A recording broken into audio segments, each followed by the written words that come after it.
Welcome to Venture Step Podcast, where we discuss entrepreneurship, industry trends, and the occasional book review. Get ready to up your decision game. Today, we're reviewing Thinking in Bets by Annie Duke, a poker prodigy turned decision-making mastermind. Annie Duke deals out practical strategies for making bold, informed decisions, from calculating probability to outsmarting cognitive biases. Let's Annie up and dive in to the key takeaways to transform our decision processes. Before we dive in, I'm your host, Dalton. I've got a bit of a mix of background in programming and data science and insurance. Offline, you can find me running, building my side business, or lost in a good book. You can listen to this podcast in video or audio format on YouTube. If audio is more your thing, you can find this podcast on Apple Podcasts, Spotify, or wherever else you get your podcasts. Today, we're going to be discussing Annie Duke, like who she is. I'll give a little bit of background. We'll talk about some key concepts and strategies and how those roll up. I think how those key concepts roll up into strategies that are recommended to deploy from the book that would improve your decision processes. And then we'll briefly talk about some applications and takeaways for myself. And then we'll end it with a conclusion. Okay. Who is Annie Duke? Annie Duke is, I don't know if she still plays, but we could say she's still alive. So is a professional poker player and a renowned author, speaker, and decision-making expert who has made a name for herself in the poker world as a professional poker player. She's got 2 decades of experience sitting at the table. She's won numerous championships, including the 2004 World Poker Series, which is like the highest it gets. Like that's the best tournament you can have under your belt to win. The Tournament of Champions in 2010 and the National Heads Up Poker Championship. She has an impressive track record and a strategic approach that differs from her peers, and that approach has garnered respect and a nickname, the Duchess of Poker. The main premise of her book, Thinking in Bets, making smarter decisions when you don't have all of the facts, embraces the unknown and uncertainties. You assess the probabilities and the unknown risks of the decision that you're making. Try to avoid cognitive biases, making informed choices under pressure, and learning from failure and having a good feedback loop. Those things are kind of the key concepts of the book. And we'll touch on that in just a moment in a little bit more detail. So thinking in bets versus thinking in certainties is one of the key concepts that I identified from the book.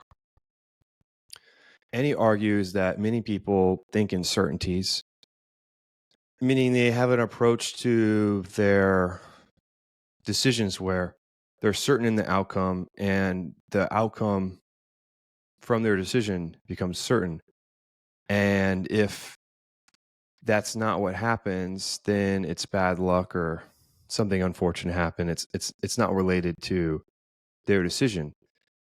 And Annie proposes that, hey, decisions aren't absolute. They're actually a probability.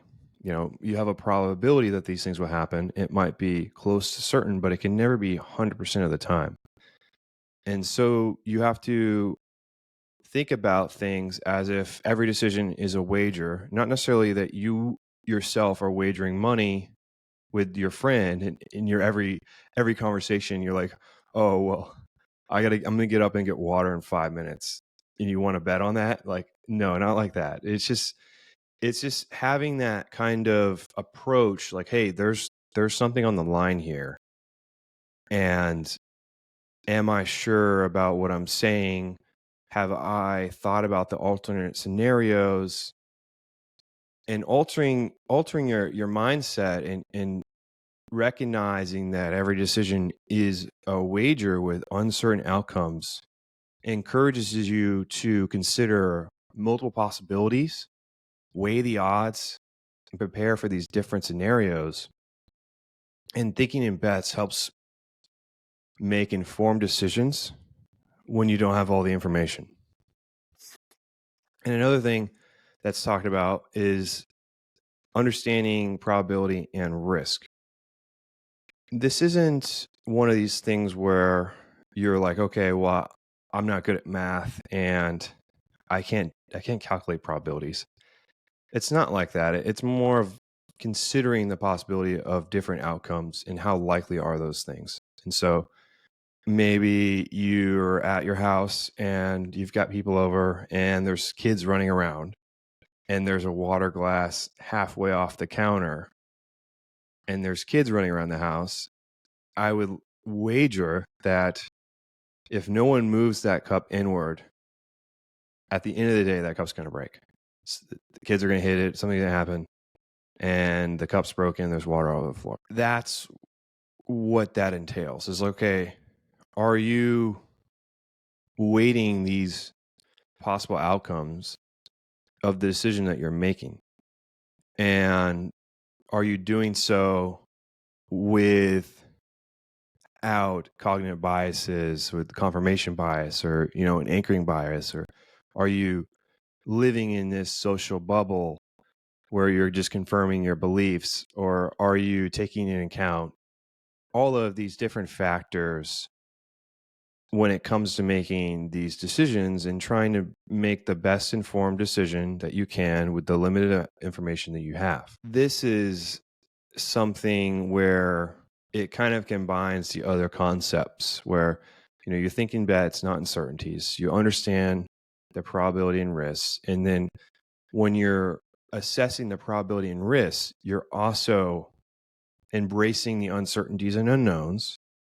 And then you're avoiding these cognitive biases and confirming your beliefs and only seeking out information that confirms that your decision is a good decision, and not waiting the devil's advocate or having a red room situation where people are calling and question your thought process and the decision that you propose. And then there's also anchoring yourself in this information that you might have gotten years ago that is not necessarily true, where maybe I think the example in the book was something about sugar.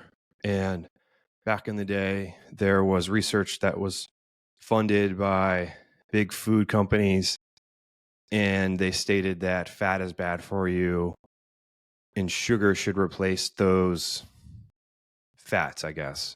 And a lot of the foods were injected with these sugars and fats were taken out, and there's a lot of labels about low fat, and these low fat foods actually cause heart problems because they had low fat, but then they had all these sugars in there. And so that we had a big issue with obesity and heart issues and diabetes.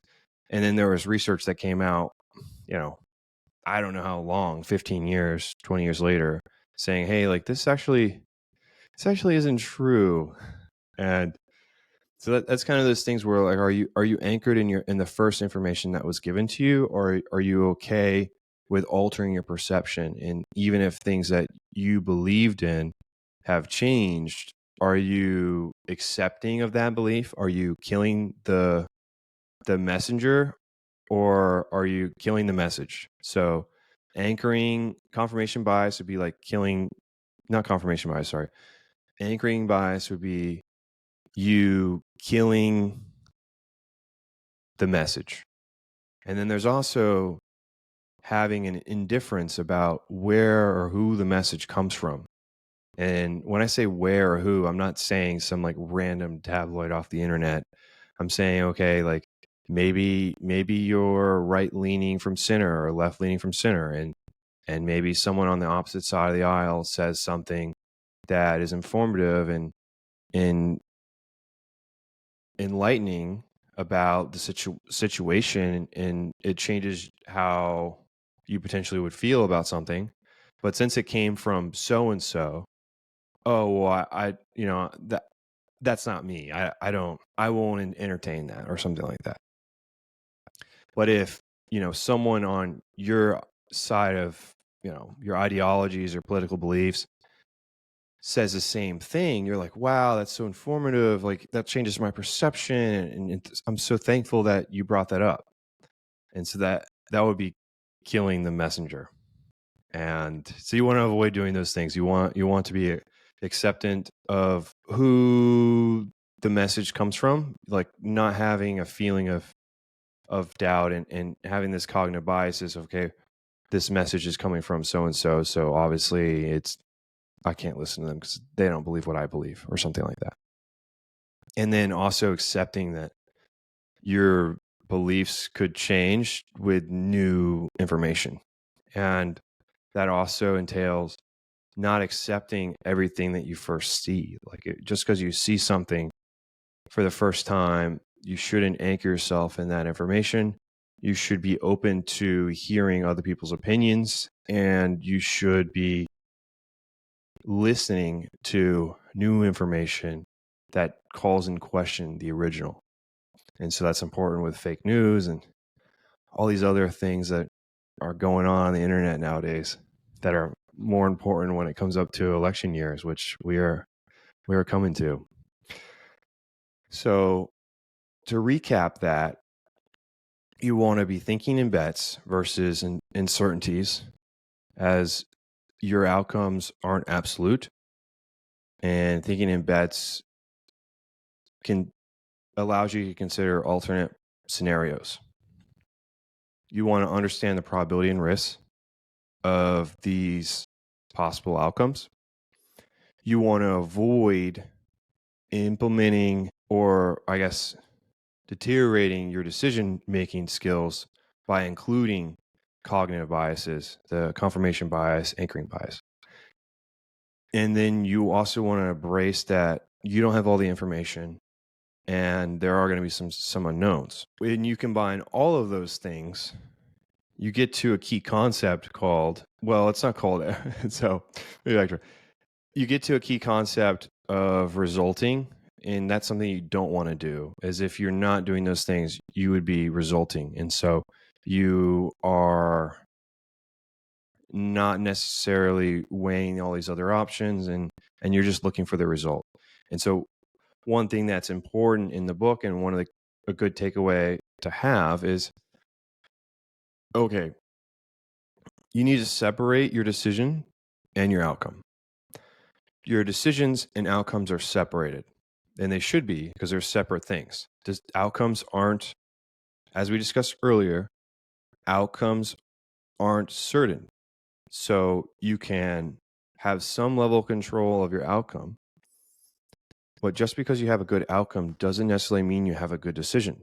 And just because you made good decisions doesn't mean you had a good outcome. And I think that takes a little bit of rewiring for people, because they're used to, okay, I ran this play in football, or I did this thing in my sports, or I studied X hours and I got a good grade. And everything in society is built on results, and what results did you get, and how are you doing at your company? What are the results, and what were the results of this project, and how are things doing in XYZ? And so, we have this whole thing that the academics are built on results, workplace is built on results, financial reporting is built on results, but they don't necessarily account for the decisions that were made along the way. And so you could have the good decisions, bad results, good decisions.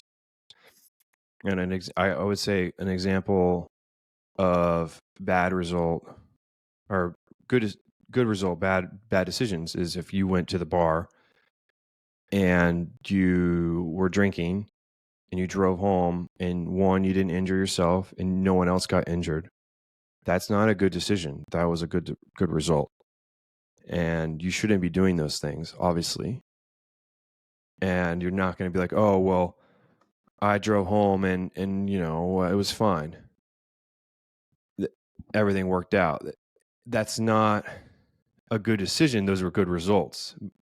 And there's talk about where people had a lot of doubt with their decision that they made because they have a bad result. And one crazy example that was talked about and I'm sure everyone knows, is the worst play in Super Bowl history. That's what Washington Post called it.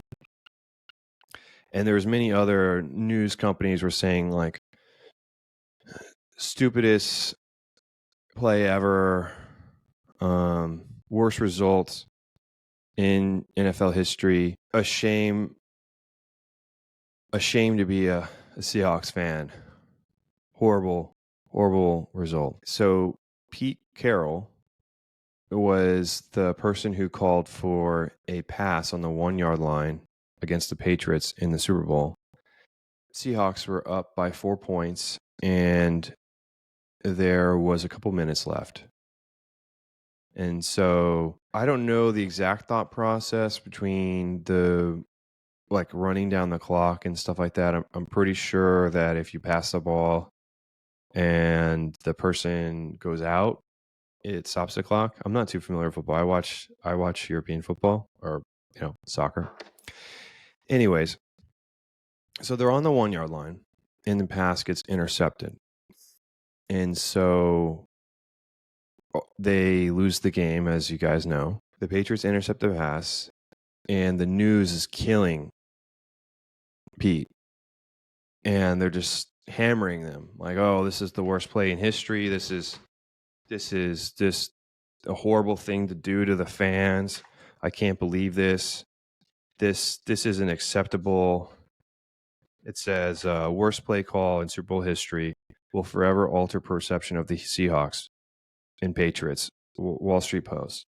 Dumbest call in Super Bowl history could be the beginning of the end of the Seattle Seahawks. That was Fox Sports. Seattle Times. Seahawks lost because of the worst call in Super Bowl history. New York. The New Yorker. A coach's terrible Super Bowl mistake. So these news outlets, the public perception was that this is a horrible thing that was done. It should have been a run. You've got one of the best running backs in history on the team, run the ball. And that is a bad result, not necessarily a bad decision.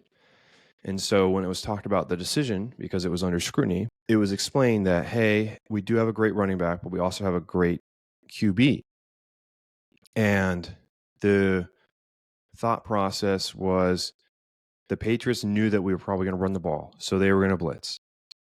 And potentially we could lose the ball, fumble, or we could run down the clock too much and they score and get the ball back. And we have no time. So the enemy thought that we were going to pass. Passing would improve our time management. With those things combined, plus the risk of interception on the 1 yard line is 2%. It doesn't happen very often. With all those things combined, that is a bad outcome, good decision. But society and Pete himself, Pete apologized on national television saying that he regretted his decision. And maybe you do that out of, maybe I don't know what was going on. Maybe behind closed doors, he was told, you got to apologize, we're letting you go. Or maybe the PR person told him, hey, like, apologize and feel sympathy with the fans, and it would improve your perception and your ratings, all these things that people worry about when they're at that social level. The decision wasn't bad. The outcome was. And there's another story about this separation of decision and outcomes. And Annie Duke was doing a work session with business owners. And she went around the room and asked everyone, hey, who wants to talk about their worst business decision that they've ever made? And so one CEO said that, oh, by far my worst decision is firing the president of the company. And then he goes into detail saying that once we fired the president, it was difficult to find a replacement. We were having issues, revenues fell, brand awareness fell. We are falling behind our competitors at a greater rate. We have all these issues, and I deeply regret the decision of firing my president. And then Annie Duke asked about the decision process. How did you come about firing the president? And the CEO says, okay, we got together, we met for several months, the board of directors and I and some other colleagues. We did a comparison analysis of our competitors and declared that with our employees and the skills of our employees and the market that we're in, we determined that we should be at X revenue. And then we did a exploratory analysis on why we thought that our employees weren't performing the level they should be, especially our salespeople. When we did that, we discovered the presidents at other companies that we were trying to compete with, they had a different set of skills than our current president. And we realized that for our president to get those skills, it would take too much time. So we decided that it would be best for us to go external and hire a new president, firing the current one. And then Annie Duke asked the group, hey, do you think that was a well thought out decision process? And everyone agreed that, hey, like that was a bad outcome, not a bad decision, right? And those are two examples of once you combine these key concepts of thinking in bets versus uncertainties, understanding probability and risk, avoiding cognitive biases, embracing uncertainty and unknowns, then you can separate your decisions and your outcomes, and you can fall in with these possibilities of not necessarily getting a good outcome. It's unfortunate, but these things aren't certain. And so you just got to work towards and get it as close as you can with the information you have. And hopefully you get the optimal outcome, but that's not guaranteed 100%. So this isn't necessarily a concept. A strategy. It's more of a concept / strategy-ish thing. And so the stubbornness of beliefs, luck versus skill fielding outcomes. And so there's this story in the book about this person that Annie Duke was playing with, I think at like the Crystal Lounge or something lounge, Crystal Lounge. Anyways, Nick the Greek was this hotel manager who would come over there and play at the lounge, the poker lounge.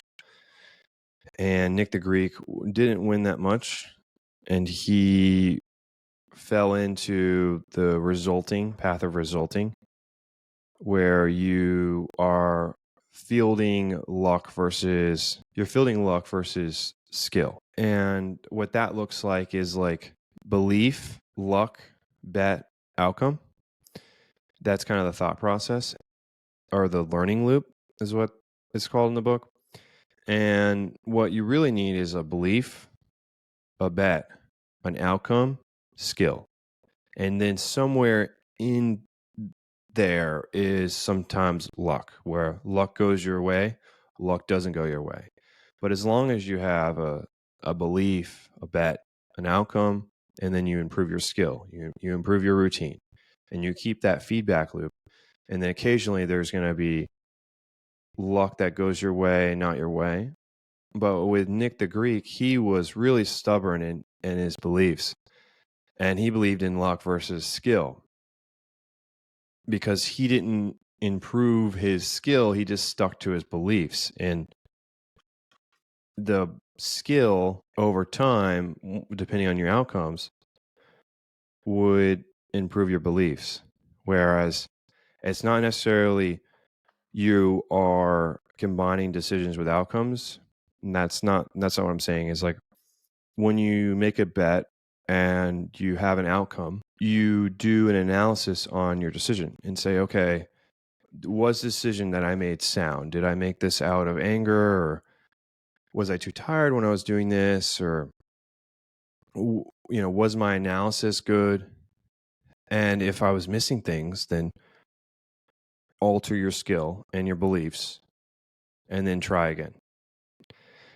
But with Nick the Greek, he believed in playing cards that weren't high likelihood. And I think people know about pocket aces.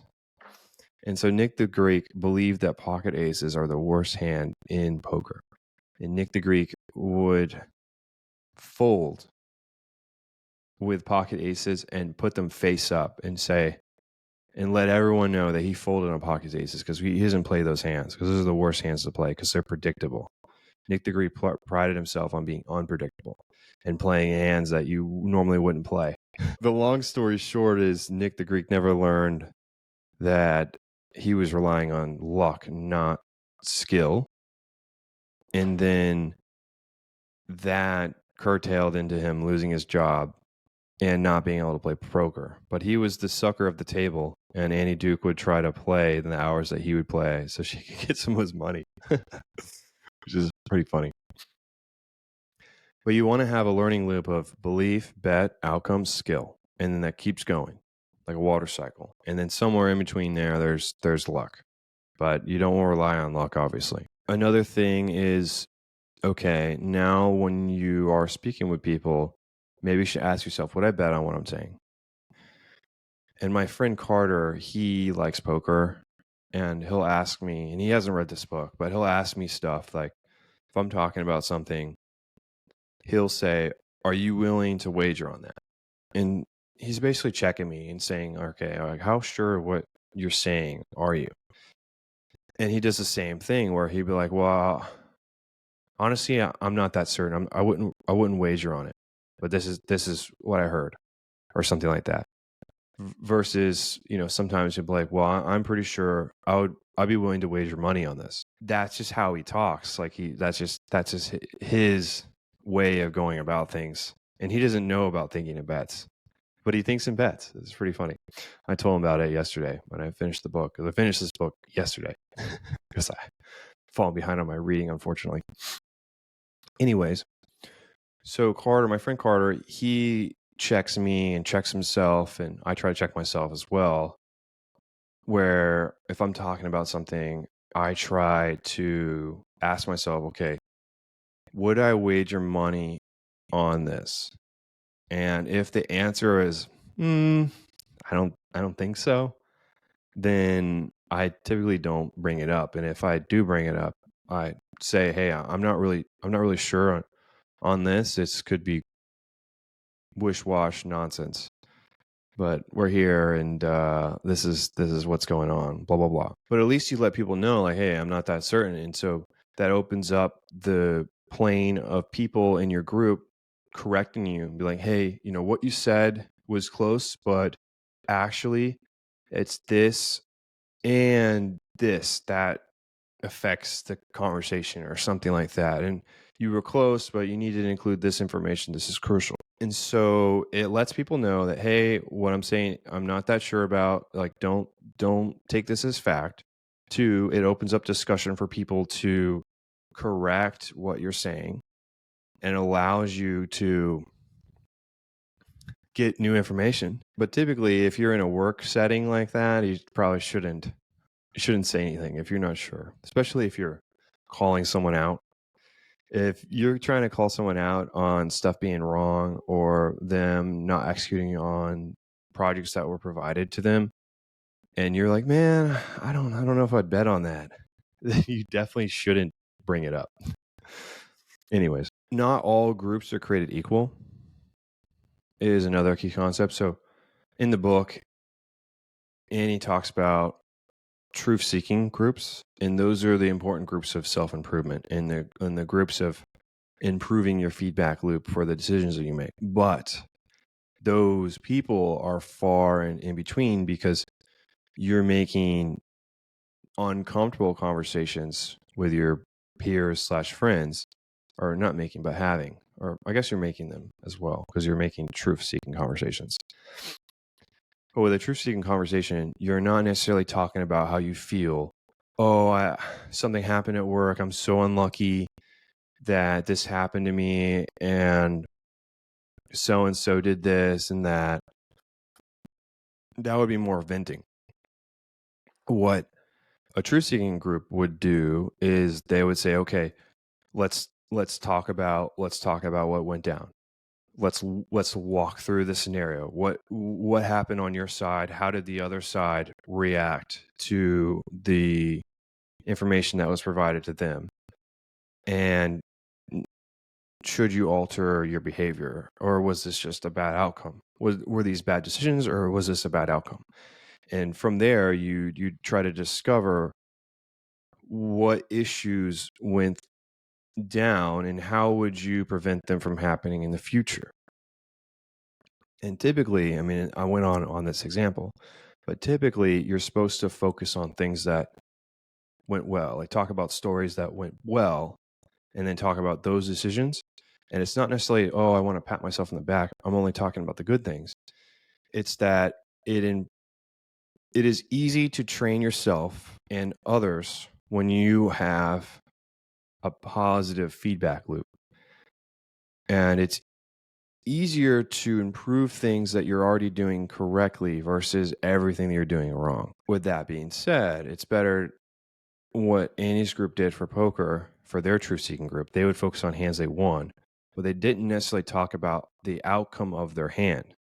And so I would talk about, in this scenario, I would talk about, okay, can you guys help me with this set of decisions I made? And here's the situation. Here's the background. These are the things I did. How do you feel about the things I did? And the group doesn't need to know the outcome. We just need to talk about the decision, because the decision is what is important. Outcomes are not certain, but if you're making good decisions, you can have good outcomes consistently, but not always. And so when you're focusing on these decisions that you made that had good outcomes, the group doesn't necessarily know whether you had good outcomes or bad outcomes. They're discussing your decision. And so in their group, they would only discuss hands that they won. And occasionally they would talk about bad hands, but typically they would focus on positive outcomes and then talk about the decisions that led to a positive outcome to retrain their habits and their thought processes. It's just difficult to get groups like that. And not every group is truth seeking. And you need to recognize who is your truth seeking group and who isn't. You might have your paddleboard friends, your surfer friends, sorry, I had a cough. Your surfer friends, your paddleboard friends, your skater friends, or your Xbox or PlayStation friends, your work friends. And then you might have a certain group of friends that are truth seeking, that are focused on self-improvement. But not everyone wants those things. And not everyone is signed up for those kind of conversations because they're difficult, they're uncomfortable, and people typically don't want to have those. So you need to understand that not every group is going to be truth seeking, and you need to accept your friends for who they are. And it's not a make or break. Oh, well, if you're not truth seeking, you're not around. It's not the conversation that you have. It's just that you understand that there's a place and a time for those conversations, and those conversations aren't with everyone. And the guidelines of those conversations need to be set up beforehand. Annie Duke does a great job of bringing in external information. She brings in this backronym called, and the difference between an acronym and a backronym is an acronym that is a word, and an acronym is just a set of letters that mean something. So this is a backronym called kudos. I don't know. Anyways, so the backronym stands for communityism. Data belongs to the group. Universalism.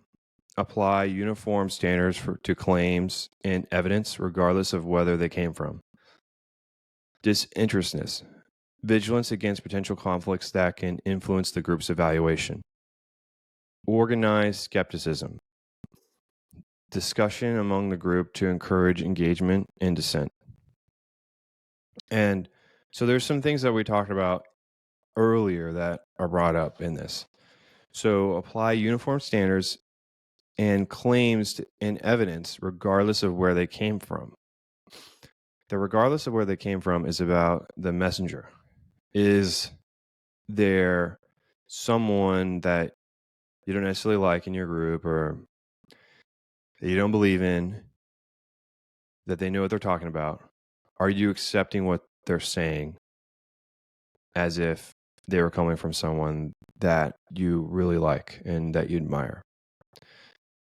Disinterestedness. So this is an example of not necessarily focusing on the results of the hand in the situation, more about the outcome of not the outcome. I mix the two, the decision, not the outcome. And so if I brought up something to you saying, oh, well, I really messed up at work today and this whole thing blew up in my face.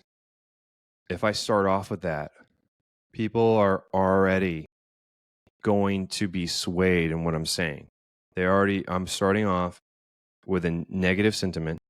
I'm starting off with, it's already my fault. I'm starting off with, it blew up in my face. And so when the group hears that, that's all they hear. So the first thing they hear is something very negative, and then it's my fault. It could be my fault, fine. But you got to let the group decide that on their own with outlining the facts of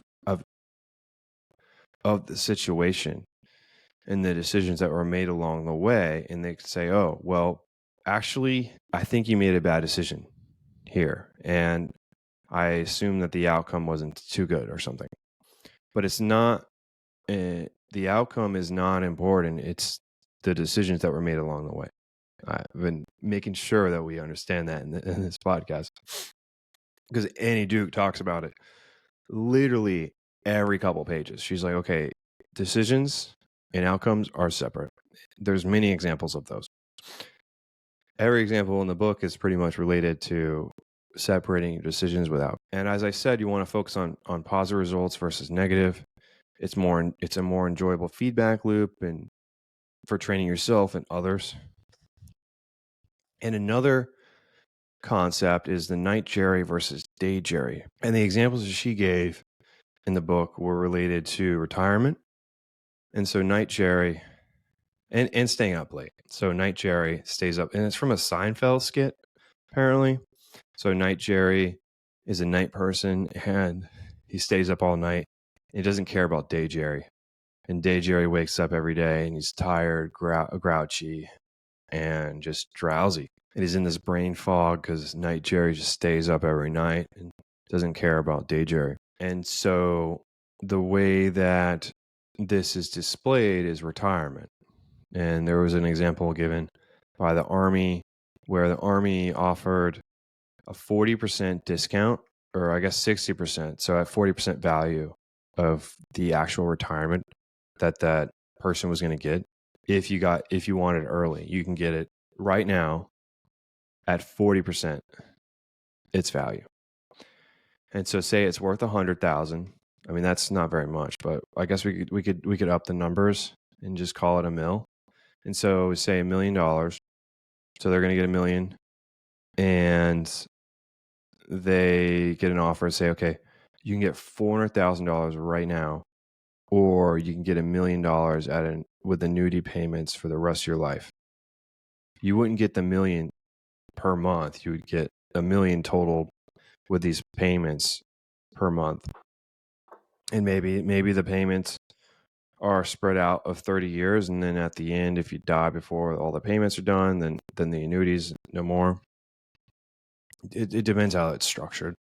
I don't want to go into that. But anyways, so the main objective of what I was talking about was people took the offer, a lot of people, and it saved the government like crazy amount of money. I don't know the exact amount, so I'm not going to say, but it was a lot. And that was the night Jerry. Night Jerry was taking over of day Jerry, because day Jerry is the Jerry of tomorrow. That's the you of tomorrow. And the night you isn't really looking out for the person of tomorrow. They're just looking out for themselves. And so when you look yourself in the mirror 50 years from now, and you took that retirement fund at a 60% discount of what the actual value was because you wanted the money now, you would be feeling some regrets. And that's called temporal discounting. This is a scientific term that they talk about in the book. And there's an example of retirement. There's some examples of just acting reckless as the night you and not thinking about the you of tomorrow. And some examples that they talk about is, going out and drinking and not Ubering home, or just doing things that night Jerry wouldn't, or I keep saying that the person of tomorrow wouldn't agree with. And so there's a habit, you got to just have a habit routine that disrupts those decision processes if you have trouble recognizing them and intervening. And then there's also a rule called the 10, 10, and 10, which is what are the issues or thoughts about what I'm going to do in 10 minutes, 10 months, and then 10 years. And within those 10 minutes, you might be like, oh, wow, like this is it. Like I've got to do it. And then you think about it in 10 months, like, well, actually, I don't know. I mean, if I kept that, then, in 10 months, I would have X, Y, Z. And then in 10 years, you really put that in a picture, especially when it comes to retirement. And that's why it's a good example. Like in 10 minutes, I'd love that 400,000. But then in 10 months, you're like, okay, well, do I really need the 400,000? And then what could that 400,000 be if I don't take it? Like that million, what could that million turn into? And then in 10 years, like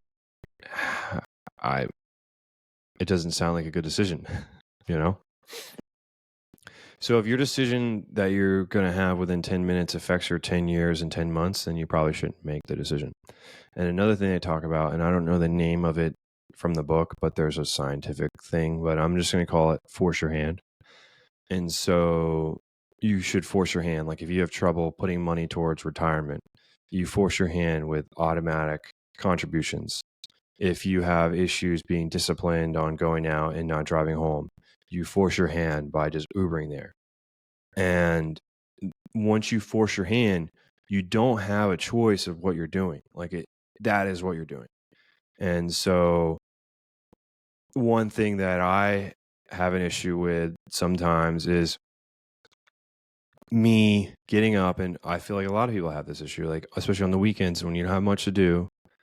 Well, maybe you always have stuff to do, but sometimes I have stuff on the weekends that I'm just resting from exercise.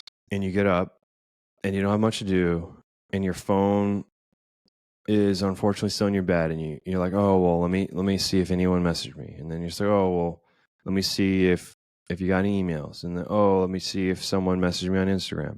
And then before you know it, you're 40 minutes in and you just wasted all that time. And so for me, I 100%, and I don't have an issue if I'm constantly busy, but I recognize that if I don't have anything planned in the morning and I don't need to go anywhere, I do not leave my bed.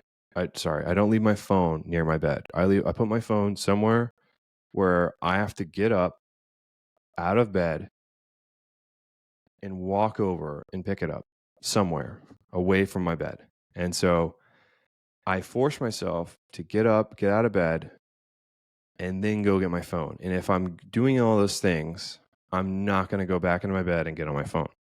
And so that forces me, okay, I'm already up. Let me get breakfast. Let me go work out or do yoga or whatever I'm doing. But it forces your hand to not do the things that you might have trouble resisting. So my night Jerry is going on my phone in bed on a weekend. Like on a Saturday, I might have a Premier League game at 9 or 8 o'clock, and I might get up at 6 or something, and I might go on my phone and just mess around there, read the news, all that stuff, which isn't good. If I'm in my bed, I should be reading a new book for the podcast, not on my phone. So this is something I'm working on. And one thing I didn't touch on in the group is in the item above, that not all groups are created equal, is recognizing that not everyone is willing to have these truth seeking conversations. So I have a funny story where, and it's a she's not really a good friend of mine, but she's a longtime friend of mine from high school, and we've known each other for maybe 9 years now or something. So it's been a while. And she was talking to me. She's giving me the tea, which is like the drama of her life, is what they call it nowadays, the tea. And so she gave me the tea, and she was letting me know what was going on, and she was talking to this guy, and she was telling me that she really likes him, and she thinks that things are going to move forward, but she had some concerns, and she was talking about them, and she asked for my input. And I gave it to her, and she wasn't too happy about it. And so what I told her, and what she described to me was a situation is like, okay, well, it seems like he's only talking to you on the weekends and only hanging out with you on the weekends and doing all this fun girlfriend stuff, but during the week he's just not available at all. And what I mean by that is like, okay, it's not necessarily that he wasn't available to hang out because he was busy or traveling for work, but he wasn't able to like message her or send her anything nice during the week or any of those things. Like any sort of affection during the week was just non-existent. And she was confused because she was like, okay, well, he's doing all these girlfriendy things with me. We're going on like picnics and doing all this fun stuff, going to the park and having a good time and on the weekends. But during the week, he's just like, he's not around. And I said, I kind of regretted it when I afterwards, because I just feel like I could just hear the sadness in her voice. But I said, it seems like he wants a weekend girlfriend, not a girlfriend. And she was devastated, and they wound up dating for a bit later on, for a couple months or something like that. And I think that she was, rightfully so, she was salty what I said, and unfortunately I was right, and the relationship didn't work out. And she's like, well, he never had buy-in on what we were doing, and it seemed like he just didn't care, and he never cared about me, and all this sad stuff. And he's like, yeah, you were right, Dalton. And I was like, sorry, I'm so sorry that. And it wasn't like I said, I told you so, because that's definitely not cool. But the whole point of that story is, okay, the person was venting to me. They weren't asking for a truth seeking conversation. And so either when you're talking with your truth seeking friends that you're converse with, or you're talking with your friends that are outside those groups, you need to confirm what conversation you're having. And I did that today when my friend messaged me, and he said, hey, my girlfriend broke up with me, and XYZ happened, and she really hurt me, and I'm just really upset about the whole situation. It's numbing, and I don't know, where I'm at or what I'm doing, and just like a feeling of being lost. And in that moment, we talked for a bit, like 20 minutes, and I let him vent. I heard him out, and then I asked him, hey, are you looking to vent some more, or would you like to talk about a different subject? And it's not like I didn't want to talk to him about the breakup and in the situation that he was in, and the things that were ongoingly happening to him. It was just, I wanted to make sure that he had the opportunity to, either if he was done venting, that he would be able to switch the topic and talk about something that maybe is more positive and that he enjoys and things that he's doing. He's doing some traveling internationally, and maybe he wants to talk about some of those things versus this unfortunate turn of events. And no, he's like, "Oh no, I just have a little bit more stuff I want to say, and then we could talk about something else." But I really appreciate you asking, and I want to talk about stuff that I'm doing internationally as well. So like, let me just say my piece here, and we could talk about this other subject. And so I'm saying all these things to confirm, hey, when you're speaking with somebody, you have your normal conversations you have these truth-seeking conversations, and then you have these venting conversations. And a venting conversation, you just got to hear people out and, be there for them. I'm sure you guys are aware. But then there's also these separate conversations where like you just have normal acquaintance conversations.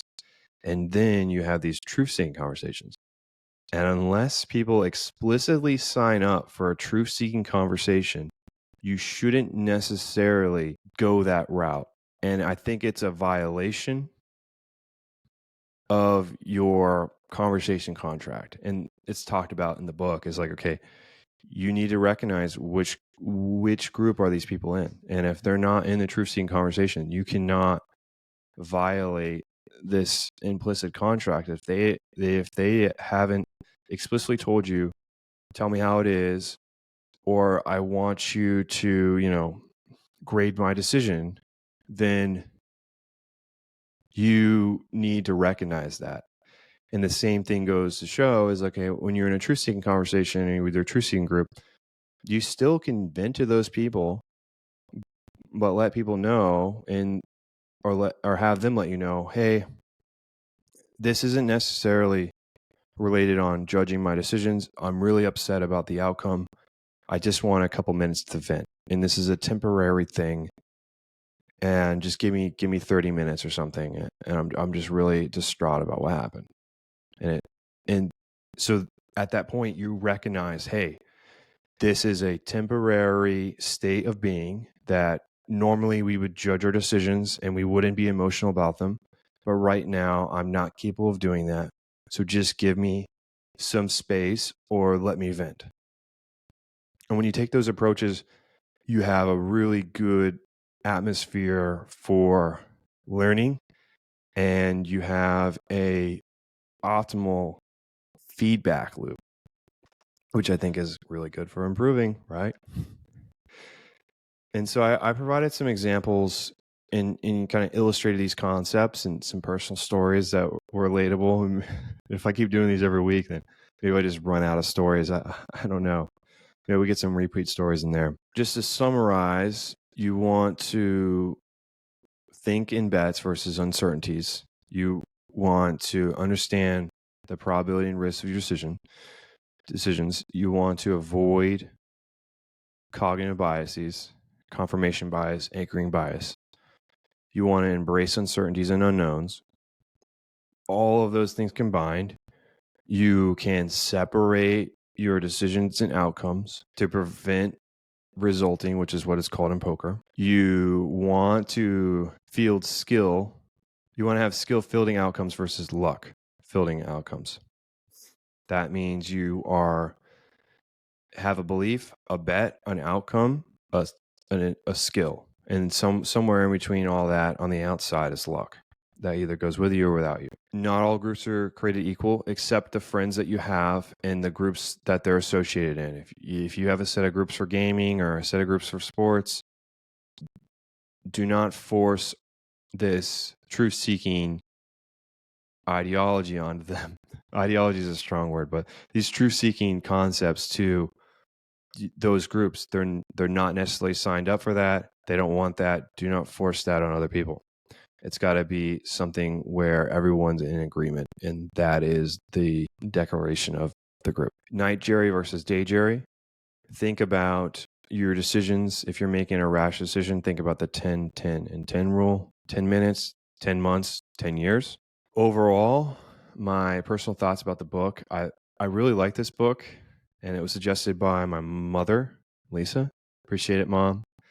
She thinks that, and I think so too, she makes some good points, that this should be a mandatory read for high school students to allow people to think more independently and have less confidence in their thought process, not in a bad way, but rethink how they're doing things and improve and be open-minded and recognize that they have cognitive biases and how do we go about correcting those things and then making overall good decisions. Because if you make good decisions, if you consistently make good decisions, I'm sure that you could have a good life. But if you rely on luck on your outcomes, then not so much. You can get lucky only so many times. I really enjoyed the book. I don't have many criticisms. I mean, Thinking in Bets is a classic. My criticism is I wish that they had more stories. I mean, the stories in the book were really the memorable parts. And when you're reading the book and reading about the stories, it's told to you in a way, in a conversational way, where you feel like you were there. It's not descriptive language, but it's more of like a conversation where, like, oh, Nick the Pope was at, Nick the Greek was at the lounge, and he plays reckless, and he's really stuck in his beliefs. And I always try to go there when he's playing because he's a sucker and I like to take his money, stuff like that. And so the stories were really good. I really enjoyed the poker stories and the other historical anecdotes that related to the book, especially the CEO firing story that was brought up many times, the worst play in Super Bowl history. There's also the Letterman story, which I didn't bring up, but I talked about it in my own personal occurrence of kind of truth slamming someone when they didn't really sign up for that. But I really enjoy the book overall, and I would definitely recommend you read the book. If you have any criticisms or want to talk about your favorite part about the book, leave it in the comments on YouTube. YouTube's the best place for my discovery, or you could do it on Spotify and I'll be able to respond there. But tell me what your thoughts are about the book. If you've read it, tell me what your favorite part about the podcast was. If you liked the stories, or you felt that they were a little dry, who knows? But let me know, because if I don't know, then I don't know, right? If you feel that you got some value from this episode, leave a like and subscribe if you want to. No pressure. If not, I'll talk to you next week, and I hope that everyone has a great week and a good day. See ya. Bye.